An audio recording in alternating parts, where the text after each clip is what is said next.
यहाँ पर हम टॉपिक सॉइल के ग्राफ पढ़ेंगे और उससे रिलेटेड न्यूमेरिकल करके देखेंगे। सबसे पहले ईएमएफ और रेजिस्टेंस का ग्राफ किसी सेल के लिए। वैसे सेल के लिए इक्वेशन होती है E equals to V plus I R या V equals to E minus I R, ये ध्यान रख लीजिएगा। और आई का फॉर्मूला होता है E upon R plus R. इन दो बातों को ध्यान में रखते हुए हम आगे बढ़ेंगे। जैसे सेल है, इंटरनल रेजिस्टेंस है, एक्सटर्नल रेजिस्टेंस है, आई निकालना है तो E M F upon R plus are.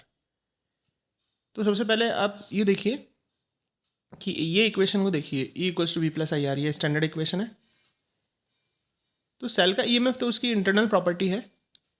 अगर बाहर का रेजिस्टेंस कम करें ज़्यादा करें उससे ईएमएफ पे कोई फ़र्क नहीं पड़ता, वो उसकी इनबिल्ट करेक्टरिस्टिक है।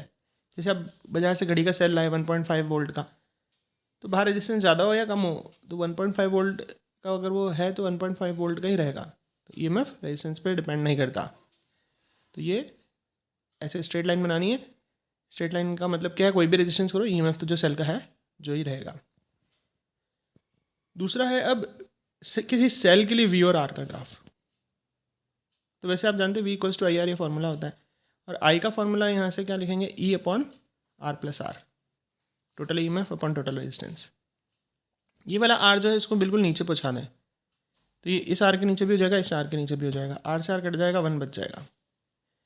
अब ग्राफ बनाने के लिए सबसे पहले आर को जीरो रख दें। ये जीरो, किसी भी चीज़ को जीरो से डिवाइड देते हैं तो इन्फाइनाइट आता है। तो ई अपॉन 1 प्लस इन्फाइनाइट, इन्फाइनाइट हो जाएगा, ई अपॉन इन्फाइनाइट। इन्फाइनाइट से किसी भी चीज़ को डिवाइड करते हैं, मतलब किसी चीज़ को इन्फाइनाइट से डिवाइड करते हैं तो जीरो आता है, मतलब वी बराबर जीरो। तो मतलब आर जीरो है तो वी भी जीरो, ये पहला पॉइंट हो गया। दूसरा, इस बड़े आर को छोटे आर के बराबर लिख के देख लो, तो आर से आर कट जाएगा, 1 बचेगा, 1 प्लस 1 2, मतलब वी किसके बराबर हो गया, ई बाई टू। ठीक है, ई पहले ई देख लेते हैं फिर ई बाई टू को प्लॉट कर देंगे। अब आर को तीसरा चीज़ इन्फाइनाइट रख के देखो, किसी भी चीज़ को इन्फाइनाइट से डिवाइड करते हैं तो जीरो आता है, 1 प्लस जीरो जीरो, तो वी किसके बराबर हो गया, ई के। 1 प्लस जीरो 1 हो जाता है ना। वापस एक बार देखिए, आर को इन्फाइनाइट रखा तो किसी भी चीज़ को इन्फाइनाइट से डिवाइड देते हैं जीरो, 1 प्लस जीरो कितना हो जाता है, 1। तो वी किसके बराबर हो जाएगा, ई बाई 1, मतलब ई। मतलब जब आर इन्फाइनाइट होगा, इन्फाइनाइट मतलब ऐसे पैरेलल लाइन रख देना, तो उस समय ईएमएफ किसके बराबर होगा, वी के बराबर। वोल्ट का ग्राफ है ना, ईएमएफ किसके बराबर होगा, वी के। जितना भी वी है यहाँ पर वही ईएमएफ होगा। और अभी बीच वाले को प्लॉट कर देते हैं। जब आर को स्मॉल आर रखते हैं तो वी कितना हो जाता है, ई बाई टू। जब इस आर की वैल्यू कितनी रखें, छोटा आर, तो इस वोल्ट की लाइन में कहाँ पे मार करेंगे, जितना भी ई था ना उसका आधा, ई बाई टू। तो ये ग्राफ बन गया। ये थोड़ा सा कॉम्प्लिकेटेड है, ध्यान से आप इसको करिएगा तो आपको आ जाएगा। अब वी और आई का ग्राफ, तो ये ओम्स लॉ का ग्राफ नहीं है, ये सेल के लिए ग्राफ है, ध्यान रखिएगा। ओम्स लॉ में तो स्ट्रेट लाइन मिल जाती है, लेकिन ये सेल के लिए ग्राफ है। तो V equals to E minus I R होता है। इस माइनस आई आर को आगे लिख रहा हूँ, ई को पीछे लिख रहा हूँ, ऐसा भी चलेगा। फिर एक काम और कर रहा हूँ, एक रीअरेंजमेंट और कर रहा हूँ, इस आर को आगे लिख रहा हूँ और आई को पीछे, ऐसा। तो इससे क्या हो रहा है, ये इक्वेशन से मैच हो गया। Y equals to M X plus C. C का मतलब क्या होता है, जहाँ पे वाई एक्सिस पे कट रहा है जगह उसको सी बोलते हैं, पॉजिटिव जगह पे कट रहा है। और एम का मतलब स्लोप, स्लोप नेगेटिव है।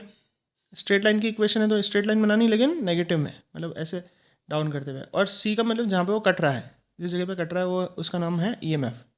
तो जिस जगह पे कट रहा है उसका नाम ईएमएफ है। वाई एक्सिस पे क्या रखना है, वोल्ट। एक्स एक्सिस पे क्या रखना है, करंट। स्ट्रेट लाइन बनानी, जिस जगह पे कट रहा है उसका नाम क्या, ईएमएफ। और स्ट्रेट लाइन ऐसे बना देनी है।